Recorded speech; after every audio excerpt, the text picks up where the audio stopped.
Hey there, I'm Ian Douglas. I'm the author of the website techinterview.guide, and I'm here to help people with career advancement and interview preparation. My live stream on Twitch covers topics such as company research, how to build resumes and cover letters, applying for the job, getting through interviews, and what to do during negotiations. I've coached thousands and thousands of people over the years to get jobs at the biggest tech companies in the industry, and I'm here to help you too. The following episode is taken from a longer live stream event and may contain interactions with other people in chat. Check out the end of the episode for more information. Let's get to it. Okay, so Big Jano asked in chat, is it weird if a company reaches out during an interview process 2 months after you interview, picking up the process without justifying the gap other than saying we were waiting for contracted projects to come in, and then continue the interview process like no gap ever existed? Should I see red flags there, or is that normal? To some degree, it's going to be normal. There are companies who think they want to hire somebody, but they don't necessarily have work ready for them. And then they realize like, oh, we didn't win that project, so we can't hire yet. It would have been good if they could tell you that 2 months ago, instead of reaching out now and say, hey, I know it's been 2 months, but let's continue this interview process. Chances are if you were job hunting 2 months ago, you've probably, hopefully found a job by now.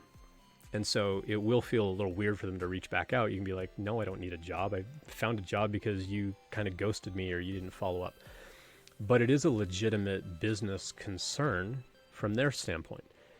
For me, the flag is, well, if you get that job, when that project is over, are they going to have another project for you to work on? Or are you going to get laid off? That would be the number one thing going on in my mind. And that would be probably one of the number one questions I would be asking during that interview is, how do you fill up your queue to where you've constantly got work? Because I don't want to take this job, finish a project, and then get laid off, and then get called a month later and say, hey, we got another project. Because if I get laid off, I'm going to go find some other job, and I'm not going to be there in a month when you call me back. But I'm also not going to sit around waiting for you to call me back. So how are you going to make sure that I'm constantly busy? If you're hiring me as a full-time employee, you need to keep me busy. That would be the number one thing I would be asking. And this is kind of the downside to what we call consultancy firms or staff augmentation firms, is they have to constantly drum up this kind of business. So is it a red flag that they called you back 2 months later? Not really. They're protecting themselves from having to pay you 2 months of salary sitting there twiddling your thumbs until a new project came in. But from your perspective as a candidate, it's a less ideal perspective because you're sitting around waiting, wondering, why haven't I heard anything back? And why has it been 2 months? And then for them to carry on like nothing happened is weird. So no, it's not really a flag, but it's not a great way to do business. They should have been transparent with you 2 months ago instead of telling you now that the reason that we haven't called you for 2 months is because we didn't actually have a project for you to work on. It's like, well, you should have planned accordingly. So that tells me that their business practices may be a little shaky, that they don't have enough business to keep people employed all the time. So I would say I wouldn't worry too much about not getting that job. I mean, if you're still going to interview with them, that's fine. But I would, if you are going to follow up with that company because you want a job with them, I would hammer them relentlessly with questions about, how do you find work? How often are we going to find that work? What happens when I finish a project? Am I going to get laid off? Do I work on internal projects? Am I still going to be paid in between projects?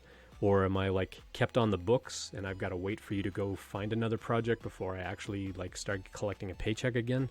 Because that lets you know as an employee, when you get paid, how much of that money do you need to kind of set aside as a living expense to carry over in those gaps? And how long are those gaps going to be? That would be a huge concern for me because I got a mortgage, I got to pay for benefits, I got family, I've got kids. I can't just sit around and twiddle my thumbs. I've got to be working. So that would be the number one thing that would be a concern for me as a candidate. But I can understand why, from a company perspective, having been a small business owner myself and doing exactly, freelance work and staff augmentation and being that staff augment, I've been in that position. And so you want to be careful. I would subcontract things out to people too. And I had to make sure that they were always busy, or to let them know, hey, this is part-time kind of stuff. You're not a full-time employee. I'm just going to pay you an hourly rate for however much time you put in on this project, and that's that. And so they knew, like, they could go find their own regular full-time job, but that I might have occasional part-time work for them to do.